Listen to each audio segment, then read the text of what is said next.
3 पुलिसकर्मियों की गोली मारकर हत्या कर दी गई है। पुलिस टीम में शामिल ड्राइवर गंभीर रूप से घायल हो गया है और घटना शनिवार तड़के 3 से 4 बजे के बीच की बताई जा रही है। पुलिस की जवाबी फायरिंग में शिकारी नौशाद मेवाती मारा गया है। एसआई राजकुमार जाटव के हाथ में गोली लगने के बाद भी उन्होंने कई राउंड फायर किए। घटनास्थल पर देरी से पहुंचने पर ग्वालियर के आईजी अनिल शर्मा को हटा दिया गया है और वहीं मुख्यमंत्री शिवराज सिंह चौहान ने कहा है कि अपराधियों की पहचान हो गई है। दरअसल 7 बिलियन कंपनी के संचालक सुशील भाटिया एवं उसके साथी राहुल गुप्ता के खिलाफ पलासिया थाने में कुछ लोगों ने शिकायत की थी कि 7 बिलियन के संचालक सुशील और राहुल द्वारा लोगों को माइक्रो फाइनेंस कंपनी में पैसा लगाने के लिए लालच दिया जाता था। वही आरोपियों द्वारा कंपनी बनाकर ठगी कर धोखाधड़ी करने की शुरुआत टिकटॉक जैसी डिंगडोंग वीडियो अपलोड की एप्लीकेशन विकसित की है, जिसमें पेड प्लान लेकर कस्टमर द्वारा वीडियो अपलोड करने पर उनको कंपनी की तरफ से रुपए मिलेंगे, जिसके प्रमोशन के लिए अभी रुपयों की जरूरत है, जो आपके द्वारा कंपनी में रुपए जमा करने पर जमा की गई राशि का 10 माह तक हर महीने 15% रिटर्न कंपनी की तरफ से आपको मिलेगा। इस प्रकार 10 महीने में मूलभूत सहित 15% ब्याज सहित राशि देने का लालच दिया जाता था।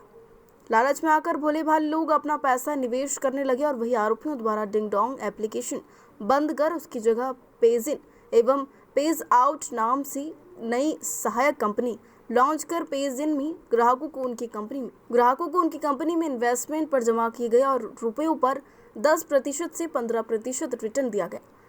लालच देने का एवं पेज आउट में ग्राहकों को 20% से 35% पर माइक्रो लोन दिया जाता था। जब निवेशकर्ताओं के निवेश किए पैसों में से कुछ पैसा वापस मिलता तो कंपनी के मालिक सुशील भाटिया व मैनेजर राहुल गुप्ता लोगों को और ज्यादा रुपया निवेश करने का लालच देकर धोखाधड़ी करने लगे। वही फरियादी दीपेश द्वारा पलासिया थाने इसकी शिकायत पर 7 बिलियन नेटवर्क कंपनी की एक सुशील भाटिया 7 बिलियन नेटवर्क कंपनी के मैनेजर राहुल ने निवेश के नाम पर कई लोगों के साथ लाखों रुपए की धोखाधड़ी कर चुके थे, जिस पर पलासिया थाना प्रभारी संजय सिंह बैस ने दोनों आरोपी सुशील और राहुल को गिरफ्तार कर पूछताछ शुरू कर दी। वही आने वाले समय में और भी धोखाधड़ी के शिकार हुए लोग सामने आ सकते हैं।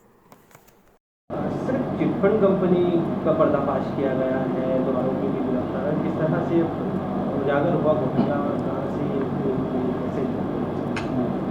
अभी वर्तमान समय में वरिष्ठ अधिकारीगण के द्वारा निर्देशित किया गया है कि जितनी भी एडवाइजरी कंपनी हैं और चिटफंड कंपनी हैं जो भोले वाले लोगों को प्रलोभन देकर लाखों रुपए की धोखाधड़ी करते हैं और उनकी गाड़ी कमाई को हड़प लेते हैं, ऐसे आपराधिक तत्वों के विरुद्ध सख्त से सख्त कार्रवाई की जाए। इसी तारतम्य में थाना पलासिया पुलिस के द्वारा 2 आरोपी सुशील भाटिया और राहुल गुप्ता को गिरफ्तार किया गया है।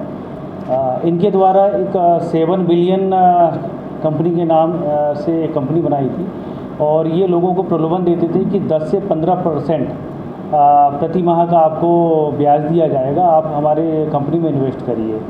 और ये लोगों को ये भी बताते थे कि हम लोग म्यूचुअल फंड में इसका निवेश करते हैं जिससे हमको 30 से 35% का हमको लाभ मिलता है। तो इस प्रकार लोगों को ये 15% का लालच देकर लोगों से राशि जमा करवा लेते। शुरुआत में ये कुछ पैसा रिटर्न ब्याज के रूप में देते भी थे, लेकिन जैसे ही जो पीड़ित पक्ष जो है जब ज़्यादा पैसा जमा कर देता तो फिर उसके बाद जो उससे संपर्क तोड़ लेते थे।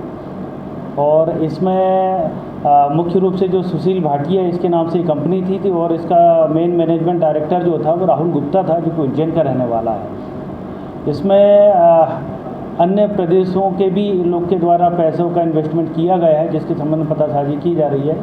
ऐसी भी जानकारी प्राप्त हुई कि सुशील भाटिया को अन्य प्रदेश में रहने वाले जो पीड़ित हैं उनके द्वारा जो लोकल थाने में कंप्लेंट की गई थी, जिस पर से कि वहाँ लोकल के पुलिस के भी फ़ोन आ रहे थे। तो अपने बचाव के लिए सुशील भाटिया ने राहुल गुप्ता के खिलाफ शिकायत भी की थी कि इसके द्वारा ही पूरी फोर्जरी की गई है, किंतु जांच में पाया गया कि सुशील भाटिया और राहुल गुप्ता दोनों ही समान रूप से उसमें जवाब देते। कहाँ से पकड़ा गया इनको और किस तरह कहाँ से पकड़ा गया इनको, क्या कितनी शिकायतें कब तक मिल चुकी है? अभी वर्तमान में 3 पीड़ित हमारे सामने आए हैं, जिनसे लगभग 8 से 10 लाख की रुपये राशि का इनके द्वारा गबन किया गया है और भी इसके बारे में पतासाजी की जाएगी।